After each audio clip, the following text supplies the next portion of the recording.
In the name of Allah, the most beneficent and the most merciful, for the class of M English weekend semester first, this is seventh lecture of the subject of Introduction to Poetry and Drama. The topics which we will be covering in this lecture are Introduction to Ode, how to understand an ode, and also an ode to autumn which is written by John Keats. In the previous lecture, we also learned some facts and some aspects about Keats and his poetry. We discussed that Keats is considered as one of the greatest English poets of all times. His concept of beauty, his concept of truth, his concept of escapism, love to Greek art and literature. These are the aspects which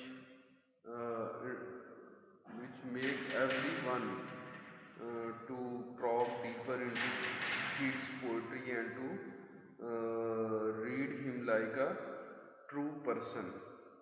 In the previous poem, as a true poet and person as well. Okay, in the previous poem we also saw that there was the concept of love which was forwarded and given by Keats, but its negative aspects were also told or discussed by him. So in this way, this was the real picture of Keats or Keats poetry when it took place. Introduction to ode. Now, what is ode? Ode, an elaborate and elevated lyric poem extended over quite a few stanzas, as an end addressed to a person or thing or to an abstraction. Okay, so what in reality is ode? We must first understand what is an ode. An elaborate and elevated lyric poem. It's a lyrical poem and it is not thus a narrative poem. As we saw this also earlier that there are two types of poems. Generally, poems are divided into two categories. One is lyrical poems and second is narrative poems. So this is a lyric poem, not a narrative poem. So this is an elaborate and elevated. Elevated means high, elaborate means beautiful or decorated. So it is beautifully decorated and a highly influencing poem. Extended over quite a few stanzas, and it is normally not written into one or two or four stanzas. It is extended over quite a few stanzas. A lot of stanzas can be written in an ode, so it is not limited in its subject and in its form. It is a poem that extends over a lot of pages or a lot of stanzas. So it is never a brief or short poem and addressed to a person or thing or to an abstraction. Okay, further this type of poem is written to address or it addresses, this poem addresses the a person or a thing or to an abstraction. A person can be a theme of this type of ode. Okay, and or a thing, a bird like ode to a nightingale or ode to Grecian urn, that was a thing. Okay, the person can be, or an abstraction means emotion that exists in our minds or in our thinkings or feelings, but it doesn't have any rational or real presence in this world. For example, melancholy. Okay, now introduction to ode, abstraction, then melancholy. Melancholy means to be sad over or sad about something. Okay, so this is called abstraction. In its most straightforward form, it simply praises the subject. Okay, when it is seen in its straightforward form, it simply praises the subject. It only praises or says that the subject is beautiful. For example, melancholy or autumn or Grecian urn is just only praised, and there are no other aspects described about these things. So this is the case in a straightforward type of odd. If a odd is straightforward, then the result would be that it will be written in a simple manner and it will only define or praise or applaud the subject. But as it developed in the Romantic period, the typical ode became more hesitant and philosophical. But with the passage of time, when this ode developed over the period of time, the typical ode became more hesitant. The traditional ode or traditionally written ode became hesitant and philosophical. It became very hesitant. Its topic was not fluent. It was written in a hesitant manner, and it started to ask different philosophical questions about the aspects of a different different theme that was written about in the ode. If the ode was the person, then too it became complicated. If it was about the thing, it also became complicated, and the description of abstraction also became complicated. Okay, now moving forward, understanding an ode.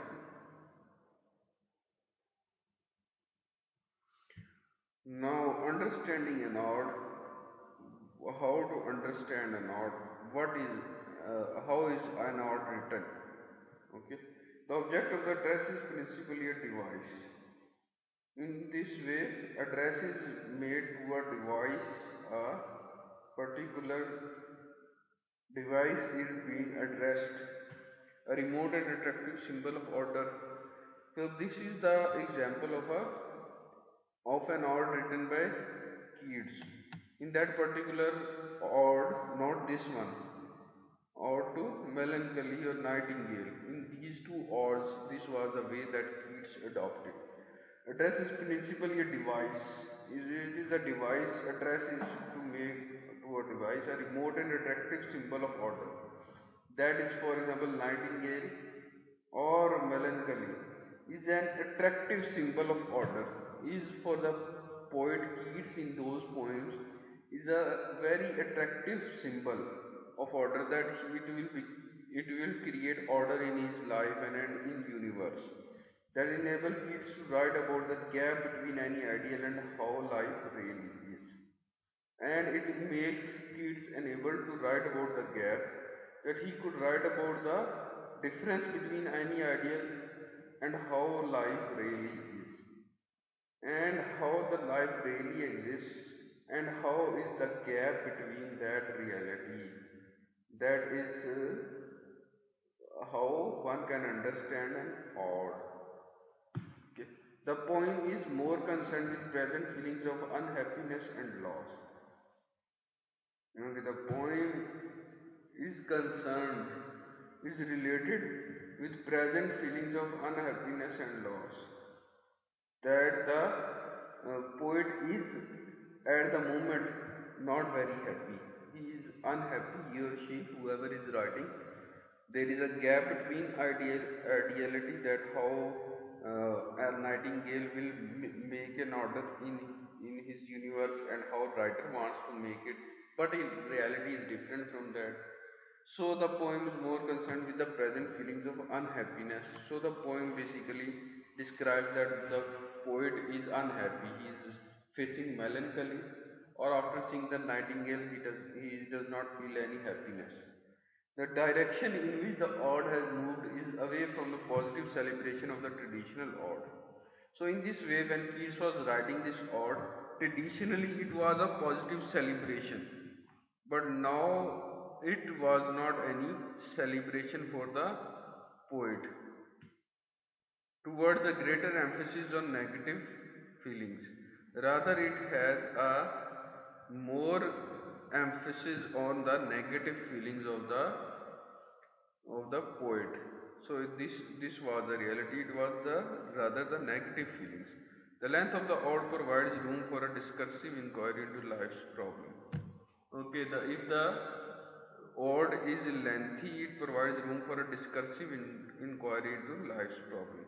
Then it will be showing a detailed analysis or questioning about the life's problems. Okay, now negative feelings became the central part of the poem, and the length of the ode also provides a very uh, a, a great deal of the ode has a lengthy is a lengthy poem, so it has a great deal of chance to discuss difficult problems in it. It can discuss about not only the characters, about the physical appearance of the characters, but also their philosophical issues. For example, fate and free will. If a person is free to do everything or he has certain type of fate, so that is inquiry into life's problems. Now, moving on, analyzing an art. In analyzing an art, look first at how language is used to create a sense of something that transcends the mundane. Okay, when we are analyzing an art, we first need to look at how language is used to create a sense of something that transcends the mundane. We must see that how the language is used, and it creates a sense of something that transcends, that goes beyond the daily routine life aspects of a person's life. Then look for opposing images that create a sense of the harsher realities of life. Okay. Now, after that, look for opposing images that create a sense of the harsher realities of life. Opposing images are drawn there, and harsher realities of life are discussed. Okay, first it goes above the normal routine matters of the life, then it describes the harsher realities of life, that the life realities are very harsh. The poem is likely to become complicated with difficult ideas. The poem, with the passage of time, becomes complicated with difficult ideas, with those ideas that are complex. An involved argument and a variety of images in each stanza, as the poet attempts to convey his awareness of being trapped in everyday difficulties. Okay, the poem is likely to become complicated. With the passage of time, this poem becomes complicated. It doesn't remain simple with difficult ideas, and it has difficult ideas in it. An involved argument and a variety of images in each stanza as the poet attempts to convey his awareness of being trapped in everyday difficulties. Okay, he also realizes that there are difficulties of everyday life for the poet about his or her economic resources or other household or domestic problems he or she faces with the passage of time. His awareness of the gap between the ideal and the reality of the life. When there is a gap between the real life and the ideal life, and that gap makes him aware of his limitations. Okay, further comes the text of the poem. You will go through it. In case of confusion, you can ask. Okay, now then comes the summary of the poem. First is given the summary of the poem. So this is the summary of the poem. First given, Keats' speaker opens his first stanza by addressing autumn. First, he addresses the autumn. In the earlier stanza, Keats addresses the autumn and describes its abundance and its intimacy with the sun, and tells that it is very intimate and it is very abundant with the sun, with whom autumn ripens fruits and causes the late flowers to bloom. And with the passage of time, uh, its fruits ripen and the late flowers to bloom, and the flowers bloom lately. In the second stanza, the speaker describes the figure of autumn as a female goddess, that it is a female goddess that has been doing its work, often seen sitting on the granary. It is often the female that goddess is seen sitting on the storehouse floor, her hair soft lifted by the wind. Her ears are slightly lifting with the blowing of the wind and not lifting much by the wind, and they are not also very still, and often seen sleeping in the fields or watching a cider press. Okay, and often she is also seen in the cider press or sleeping. She sleeps in the fields. Was a cider press is a press that is used to squeeze juice or other things from apples or other fruits. Juices is extracted by the press that is called cider press. In the third stanza, the speaker tells autumn not to wonder where the songs of spring have gone. That the speaker should not tell autumn to be very surprised or to be very much worried that where the songs of spring have gone, that is where the songs of spring season have gone, but instead to listen to her own music. Rather, he or she should listen to his or her own music, and she should not listen to the music of the nature. She herself is so much musical that she doesn't need to listen to anyone else's music. At twilight, the smile gnats hum among the river shallows. Gnats means a fly. Flies fly around in the air among the river shallows, among the lakes or rivers where the water is low, that flies can be seen flying, or willow trees. There are willow trees lifted and dropped by the wind, that are lifted and dropped by the wind. And full grown lambs bleed from the hills, and all the grown up lambs bleed from the hillsides. Cricket sings, robins whistle from the garden. Crickets, they sing to each other what is happening. Robins whistle from the garden, and the robins and the flowers whistle from the garden, and shell swallows gathering for their coming migration sing from the skies.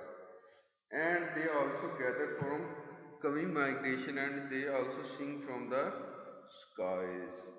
So that is how the particular acts are performed by different types of people. Okay, now going along further, about the form of the poem is given. Like the autumn melancholy to autumn is written in a three stanza structure. Three stanzas are there with a variable rhyme scheme is there. Each stanza is 11 lines long. Okay, every stanza consists of 11 lines as opposed to 10 in melancholy. In ode to melancholy there are 10 lines, and each is metered in a relatively precise iambic pentameter. That will be explained later. You can say that it is an elevated way of writing. In terms of both thematic organization and rhyme scheme, each stanza is divided roughly into two parts. Every stanza is divided into two further parts. In each stanza, the first part is made of the first four lines of the stanza. First four lines constitute first part of the stanza, and the second part is made up of the last 7 lines. In this way, 11 lines are completed. Now going further about the first part of each stanza follows an ABAB rising scheme that was explained up to you about the in the John Milton's On His Blindness. The first line rhyming with the third and the second line rhyming with the fourth line. The second part of each stanza is longer and varies in rhyme scheme. There is different rhyme schemes of the second part. The first stanza is arranged C, D, E, D, C, C, E. And the second and third stanzas are arranged C, D, E, C, D, D, E. Thematically, the first part of each stanza serves to define the subject of the stanza, and the second part offers room for musing, development, and speculation. Second part of the stanza tells about the musing speculation in a musing way. On that subject, on that particular subject, it explains itself. However, this thematic division is only very general. This is not very specific. This is a general division about the subject. Thank you very much, class. Prepare for your exams and go through the lecture. In case of confusion, ask me.